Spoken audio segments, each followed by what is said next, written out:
Hello, everyone. Hello, everyone. And now let's wait for maybe a couple of more minutes to make Yes. sure we have everyone on board. Good morning and good afternoon, because we have a guest today from different locations from all over the world, from Europe, Middle East, Asia. Feels really great. By the way, maybe meanwhile, let us know if you can hear us well and if you can see us well.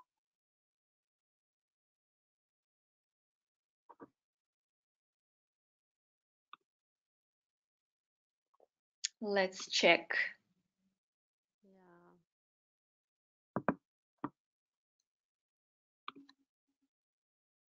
Okay. It seems like Okay, everyone can that's see and great. hear us well.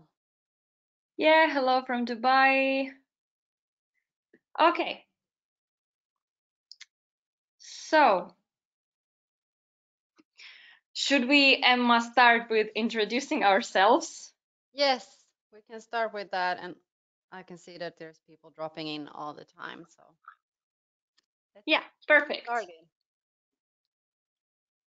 So I can start. Yes. Hello, everyone. My name is Elena. I work here at Liana as a part of our marketing team, and I'm a marketing specialist, basically. And I have a co-host today with me, my coworker Emma. Yes. Hello, everyone. And I think it's so great to see that there is so many people from different industries and different kind of places. My name is Emma Persson, and I come from Sweden, but I work here at HQ in Finland, and I work as a marketing coordinator, and I'm responsible for the Swedish market. Yeah, and also Emma recently has started handling some parts of our internal communications. So it's really great to have you here with us today, Emma, because you can share your hands-on experience with internal communications. Yeah, it feels great that I can share my experience. Okay, and now it's your turn. We're really excited to get to know you better. So please feel free to introduce yourselves in the comment section. Um, where do you work? From what industry are you coming? Feel free to share your information. Because, like we said earlier, we have guests from so many different countries today. Okay. Yeah, it really seems to be like from actually all over the world. That's really great. So nice to Hospitality see. industry. Okay. Education industry from Sweden. Yeah, Hospitality from Dubai. Okay, that's great. Anyways, so to kick things off, here is the agenda of our presentation. First of all, we are going to cover some recent communication trends that are taking place now due to the recent lockdown and the whole crisis situation. And then our presentation will be split in two parts. Firstly, the internal communication side, and Emma will handle it as she has experience with that. And I'll be talking mainly about external communications. And obviously, feel free to ask any questions that might pop up throughout the whole presentation. And we will allocate some time at the end of our webinar for a short Q&A session. And we'll be monitoring the questions as they come. So, first of all, communication trends. I'm sure that all of our guests today are data-driven marketers, and we all love different kinds of statistics and numbers. So I think it's a good thing to start with the recent statistics that we have. So Statista conducted a research on how users changed their online behavior due to the lockdown, due to the crisis situation.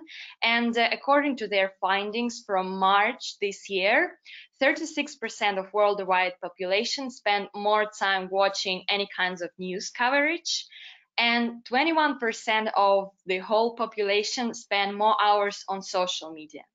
So what it means for us, for marketing and communication specialists, now it's the time to increase your media exposure, and now is the time to allocate more resources to social media. It's now or never.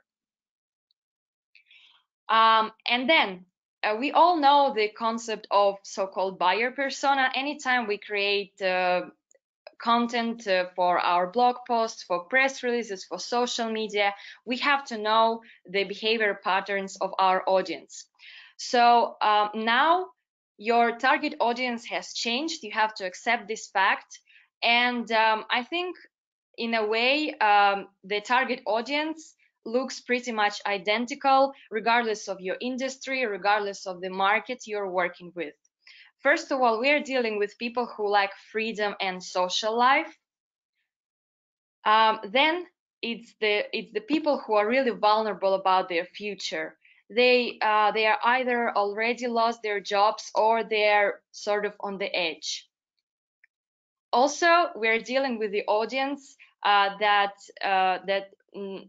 and like in general, the decision making process is now longer. So it takes your target audience more interactions with your brand to make a decision and to actually buy something from you. And after all, people are simply scared.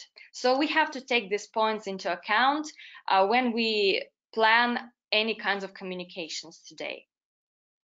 And if we sum up all of the points, what kind of conclusions and takeaways we can make? First of all, it's totally fine to admit any kinds of downsides that you're experiencing now. Don't be scared to admit your losses or any kinds of financial difficulties. Everyone will understand and relate. Secondly, I think in a way it's an advantage. No one really expects high quality of your visuals or of your videos for the time being. So most of us, or I would say even everyone, is working from home. So it's totally fine to publish some videos from your webcam on your social media or any kinds of communications that you're doing.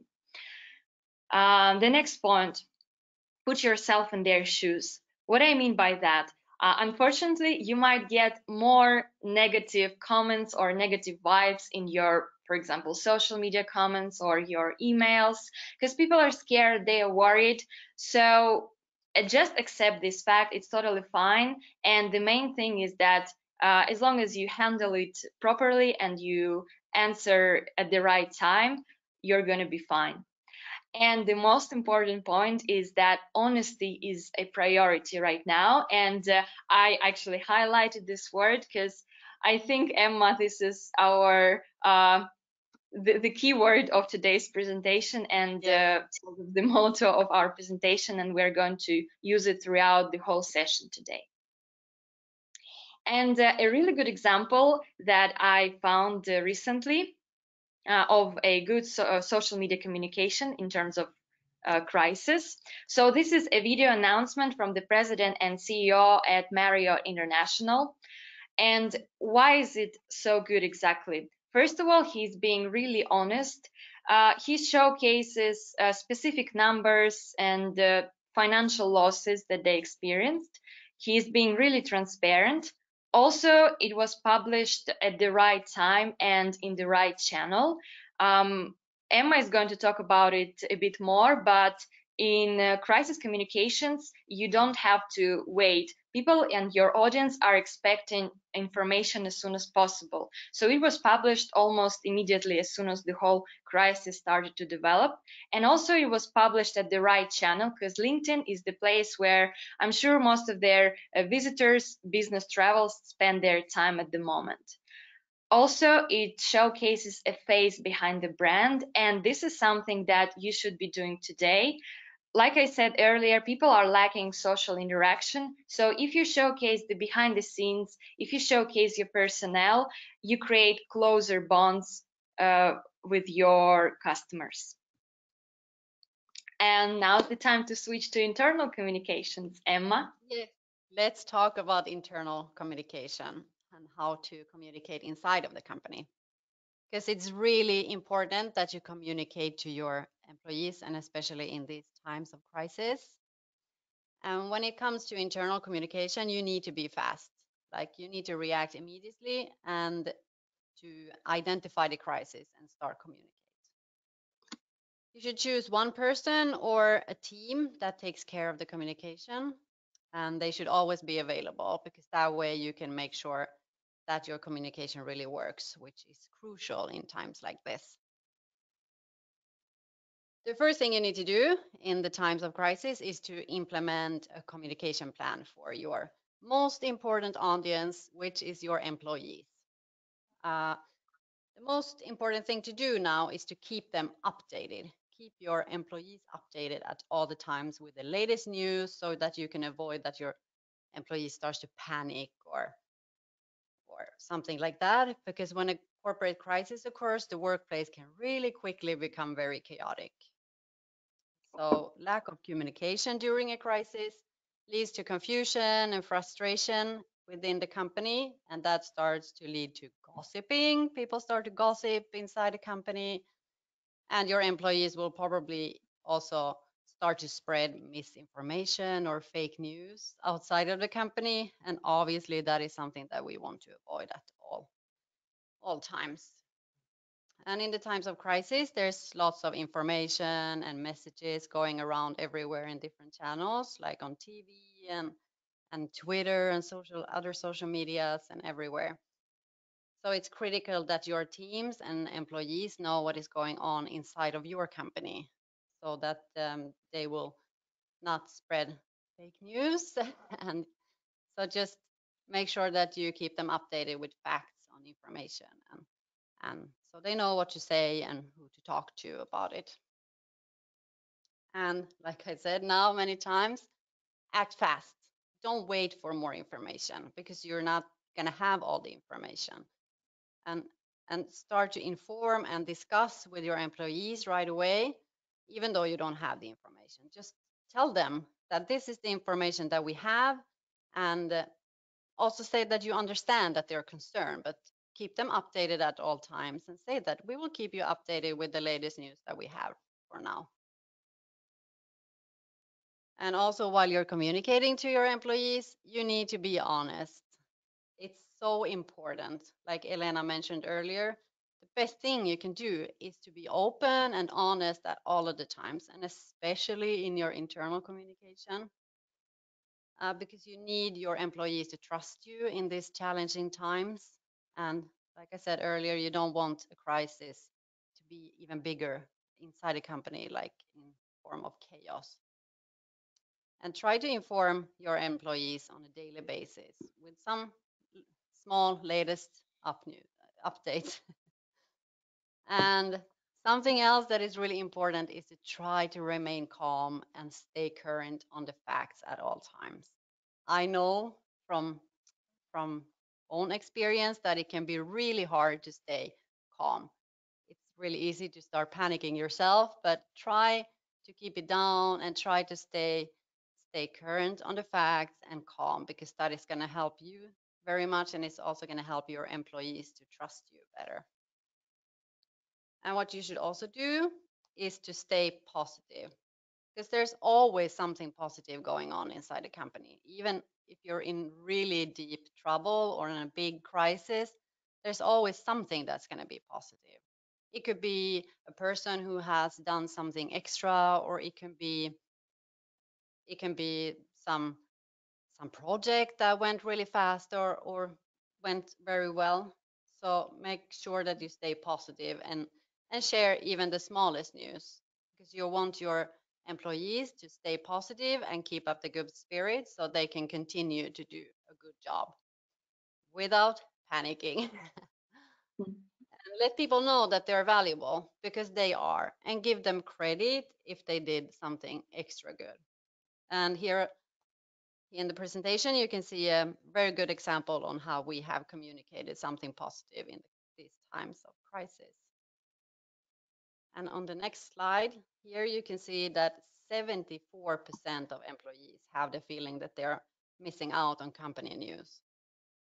So it's really, really important that you you need to communicate, and you need to make sure that you have a good and safe way to do it, because lately there has been a few leaks of private video recordings and documents that has spread outside of companies and has created really bad damages for the company. So make sure that you have a safe tool to use and send messages, and that video recordings stay for your private use only. And of course, this is something that everyone should have done before, so you would be prepared when the crisis comes. But if you haven't done it already, just make sure that you get it up running as fast as possible. And how do you communicate then internally, and what tools are you going to use? Obviously, there's tons of different ways how to communicate and what tools you can use. But just make sure that you have a working system that everyone in the company uses every day, so they can follow the updates all the time. And here you can see a few examples on different ways to communicate internally. And in my experience, I think that intranets, internal chat programs, and internal newsletters works the best. Especially newsletters, I would say, because with that you can communicate internally, but then you can also communicate externally with them. So I think that's a really good way to communicate. But sometimes it could be a good idea to use something else as well, like text messages or some messaging platform for your mobile phone, for example.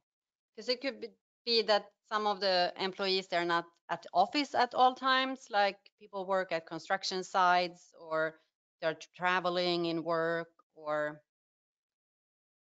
they just don't have an access to a computer every day or in the daytime. So try to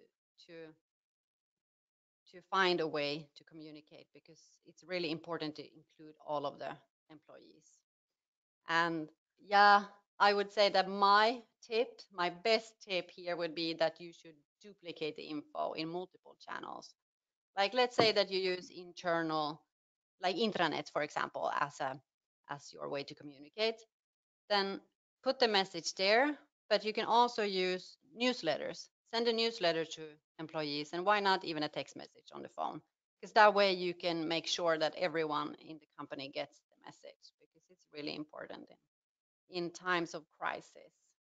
And now, when you have all of your internal communications in place, then you can also start to communicate externally. But remember to communicate internally first and then move on to external.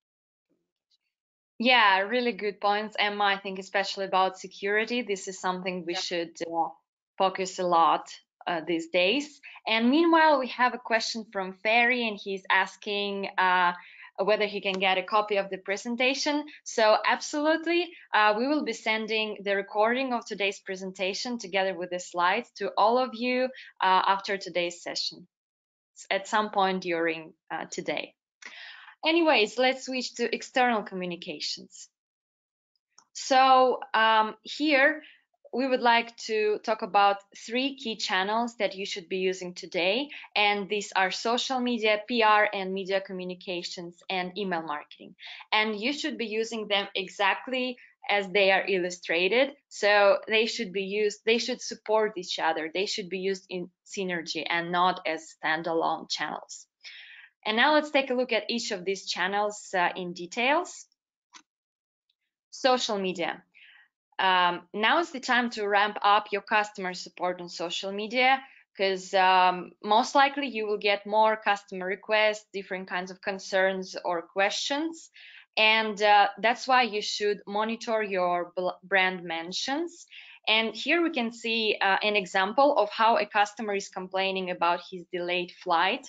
And by the way, he did not tag the account, he only used the hashtag. And apparently this company was using some kind of social media monitoring tool, because they were able to spot this kind of mention and answer immediately. Also respond to any kinds of feedback that you get on social media, whether it's positive or negative, because it will show you as a more trustworthy brand when you answer to everything. And of course, be honest. It might seem a bit scary to answer when there is something negative, or to share your downside, but like we discussed earlier, honesty is a priority right now. And by the way, if you know any other good examples of how companies handle crisis on social media, please feel free to share in the chat box. And we are switching to the next part, PR and media. So obviously now you should be sending different kinds of press releases to expand your media presence. And as soon as you send your press releases, you can also monitor your media presence, and you can see what kind of media mention you exactly. Or you can also you can also monitor what is written about your industry in general, what kind of tone of voice is used, what kind of vibes are used when different kinds of media publish content about your industry. And if we talk about sort of the don'ts of PR and media for today, please do not try to just take advantage of the situation and just send tons of irrelevant press releases. And please do not use any clickbait headlines, because in the long run it will only damage your brand reputation. And I have an example here of a bad and a good headline. So on the left side, we can see an article with a headline that says Corona beer stops production. When I see this kind of headline, I get an immediate feeling that, okay, apparently Corona had to stop the whole production due to its title, and consumers simply don't want to purchase this brand anymore because of its name and negative associations with the brand. However, when we check the example on the right side by Forbes, we can see that, first of all, the factory was not shut down completely. It's just a temporary measure, and also it's not related to its name. So based on the heading alone, we can get a lot of real information. And then when we dig deeper in the article, we find out that, yeah, it was just due to the local legislation, because in Mexico, the government forced their factory to temporarily shut down, as it wasn't considered as the first necessity. And we also have another good example of media communication, and we are really proud of this example. Our vice president published a press release about how to maintain customer relationships through the corona situation. And as you can see, it was published by different kinds of media, and by using a media monitoring tool, we were able to spot those mentions immediately. And in fact, it was published by way more media. Here is just a few examples. Email marketing. So on top of using social media and PR communications, you can also communicate through newsletters. So what kind of content you can use here? Obviously, share any kinds of updates with your clients, or perhaps even with your potential customers. You can, of course, also send some kind of special offers that you have now. However, it's in a way a tricky line, because try not to look salesy here, because people are really hesitant to spend any extra finances now. So try not to be salesy in your newsletters today. Also, empathy is key here. Actually, when I was trying to find an example for this slide, it was really challenging because most of the newsletters look identical and they simply look scary because it's the subject line or simply a big headline saying coronavirus update from the company XYZ, and then just tons of text. And we are already overwhelmed with all kinds of communications relating to the topic on social media, on different kinds of online media. And when we see a newsletter like that, we simply don't want to read it. I'm sure you all can relate. So here is a really good example from Delta. They picked the right headline. It really gives sort of a warm feeling, and by using this kind of visuals and this text, they show that regardless of what happened, they are always there to give you a hand, that they are always here by your side.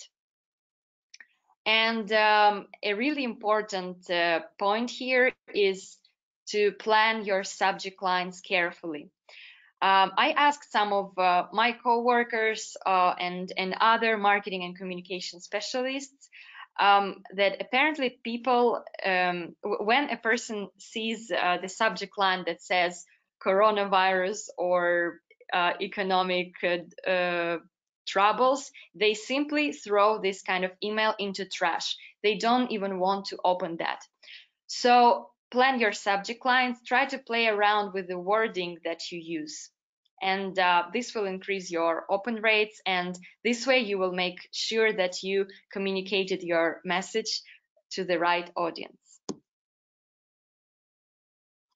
And now it's time to wrap it up.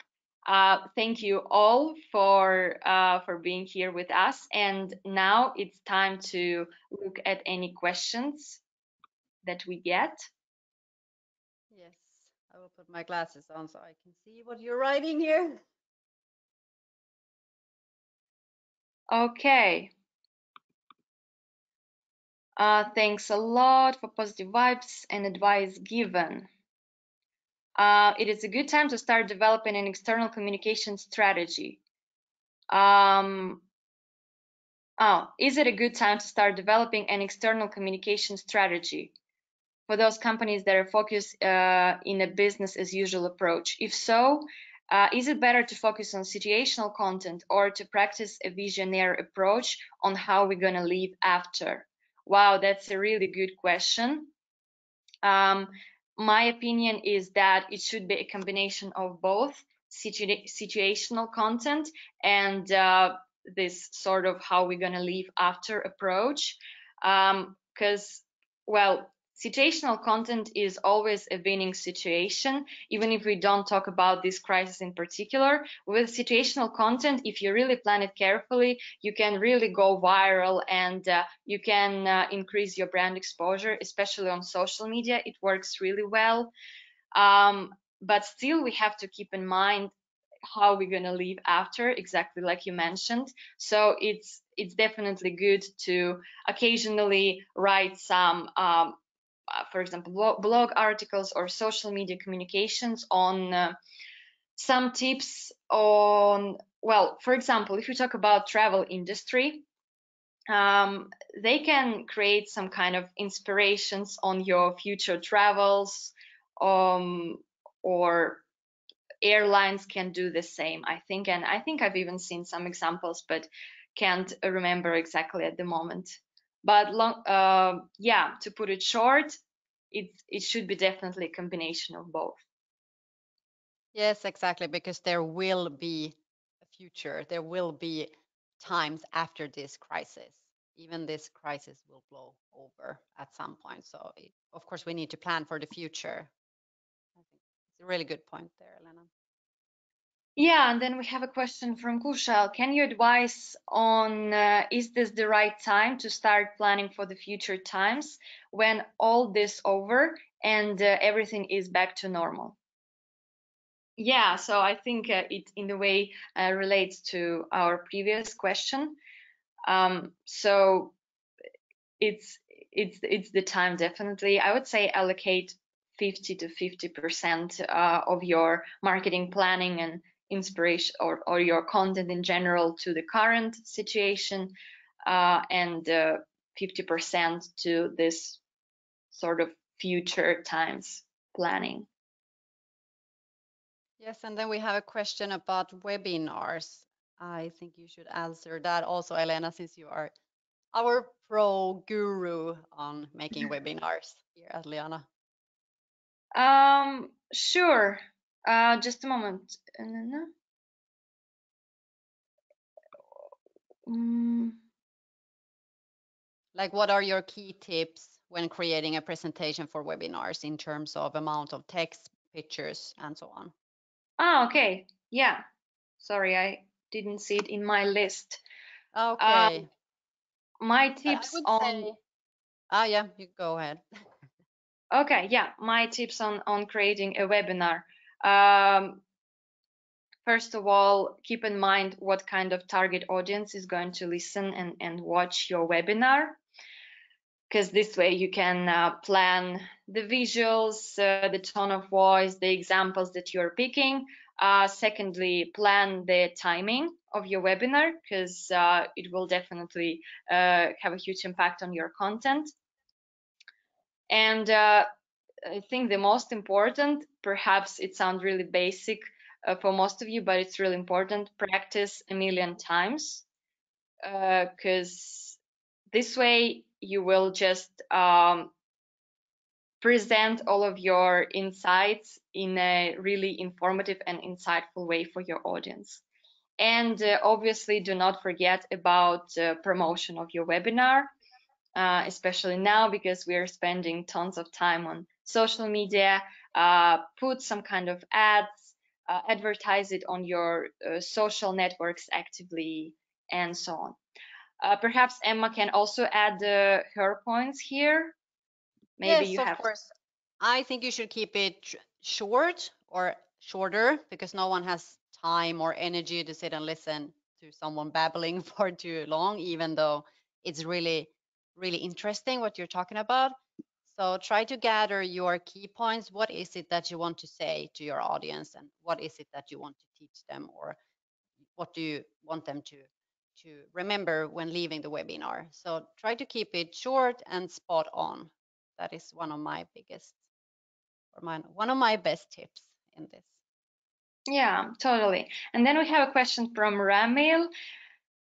Is it advisable to have a crisis communication manual? Can you share a template or a good sample? Thank you.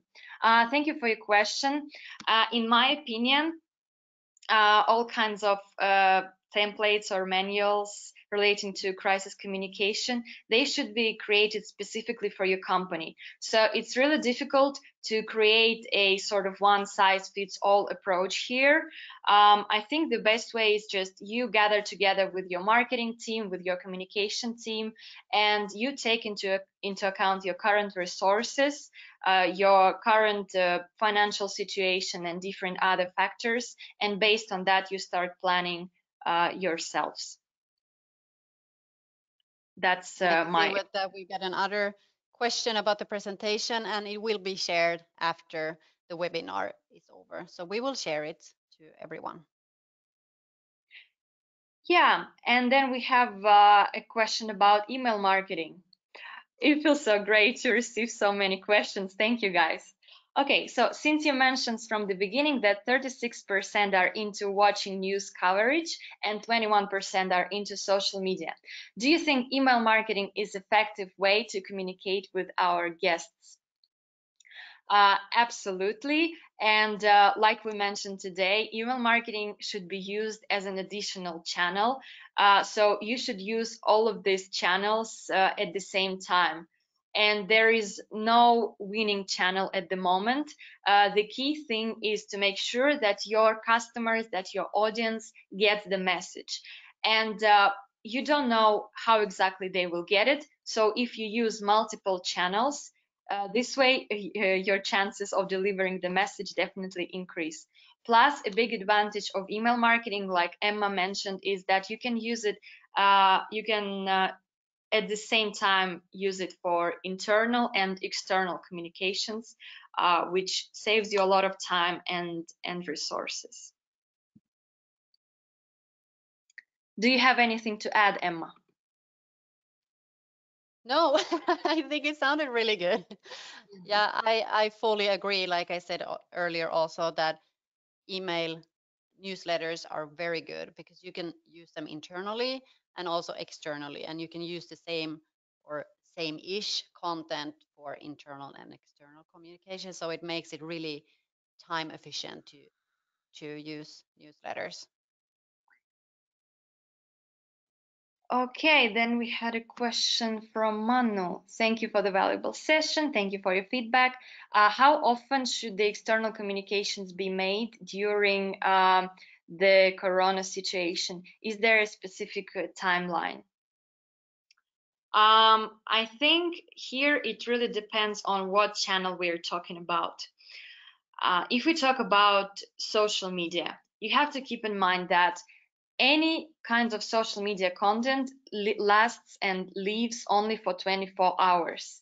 Then it just disappears from their minds because that's the way social media works. So it's a really good thing to post something every day, I would say. Then if we talk about email marketing, of course, I think it should be done more often than usual, but still not every day because that might look a bit too annoying for some of your audience. Except the Then if we, internal communication, that can happen every day. yeah, totally. Then if we talk about media, different kinds of press releases, um, this is just something that is really tricky to be done on a daily basis, I'm sure, because it requires more planning and more resources. So here the frequency is lower, I would say, well, depending on your company, depending on your team size, obviously. So it could be once a week, could be once a month. So it's just up to you. Okay. Oh, thank you for your answer and a good webinar. Both speakers and presentation were excellent. Oh, thank you so much. Okay. Oh, then Emma, we already have a request for another session on this topic. So Yeah, I saw. Thank you. This is so great. yeah, we definitely have to plan it ASAP. We Yeah. cannot say any specific dates yet, but as soon as we plan something, uh, you will be definitely informed. We will be sending newsletters and social media communications about that. Okay. Okay, more questions. Many thanks. Um, Hi, Liana. How to recruit new clients? Yeah, that's a really interesting question. In the current situation, I would say that um, the really the well-known statement in the marketing industry, it's much more cost effective to nurture your current customers and upsell to your current customers rather than trying to acquire a new client. So maybe recruiting and getting new customers should not be your main target at this point. Perhaps your marketing and communications can be targeted at upselling something to your existing client base. I think it definitely makes more sense for the time being, at least.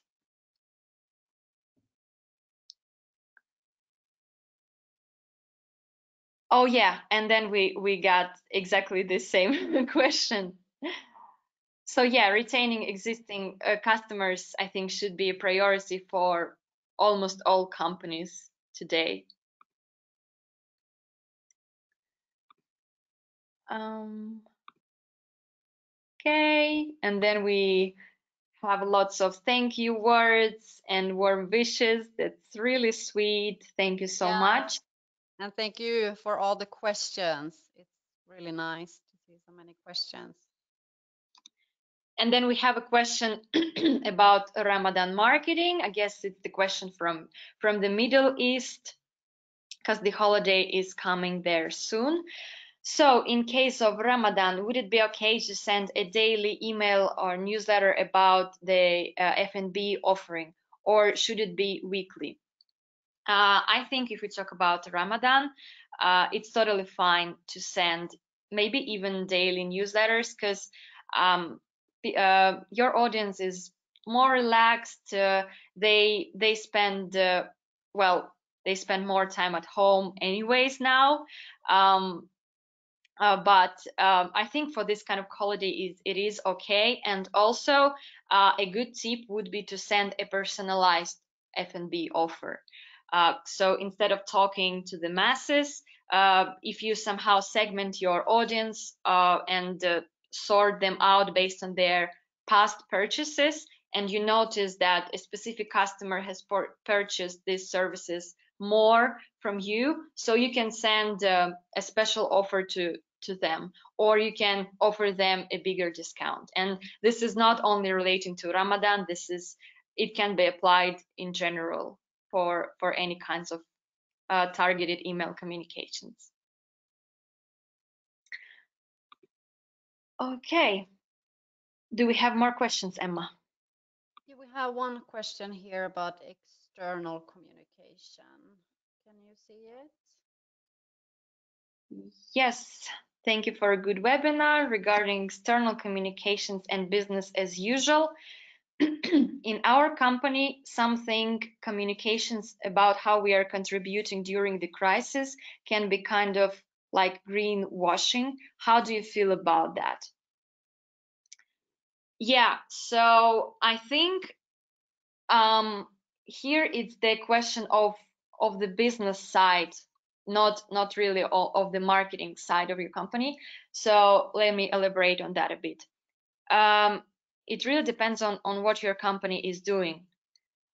I know that some companies are now just sort of trying to take advantage of the situation. And for example, I've seen that some companies in my own country, in Russia, they're just buying or building some huge billboards or put some social media ads that, okay, we're supporting doctors, or hashtag stay at home. But in a way, they do not do anything. They do not contribute to hospitals anyhow. And that looks a bit weird to me. But at the same time, there are, for example, some restaurants that are providing food to restaurants for free, or sorry, to the hospitals for free. And I think if you communicate something like this is just a must. This is something that you should be communicating actively now, because it shows you as a really caring brand, and it will be only beneficial from you. So this is the question of what your business is doing, and secondly, it's the question of how you communicate it. I hope I answered your questions. Okay, more questions? Do we have anything else, Emma? No, it looks like we covered it all. Need to go through.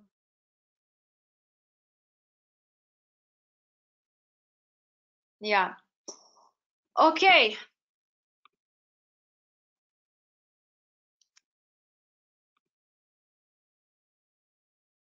there something Oh, we have there missed? is a question from Mayan that we missed. Sorry for that. Okay, secondly,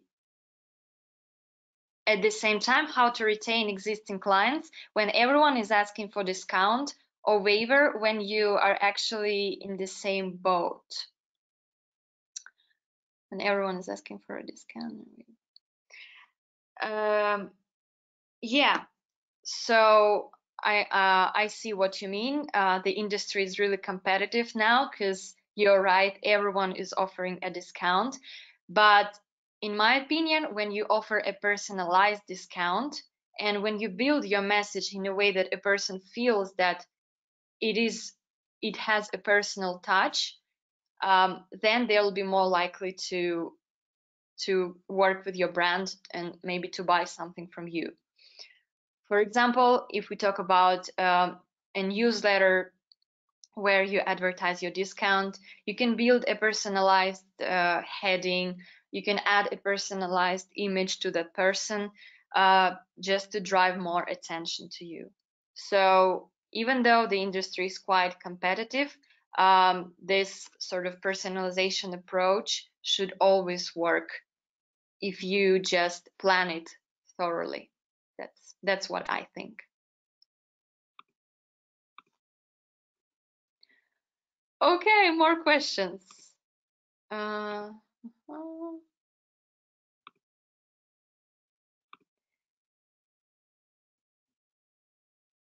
okay, I think now it's the time to wrap it up. Even though we accidentally missed some of the questions, you can always reach out to us via email. And like we said earlier, we'll be sending the recording and the slides of the presentation to you as soon as possible. And And please we feel wish free to you, give us feedback for this because you requested another one. So please give us feedback so we know what we can do better and what we missed out on in this webinar, and probably we will cover it in the next one. yeah, and also if you have any topics on your mind or some specifics that you want us to cover, also feel free to express your wishes. And we wish you to stay positive because that's the Yes. main thing, like Emma said today. And thank you so much, and have a great day, everyone. Thank you, everyone.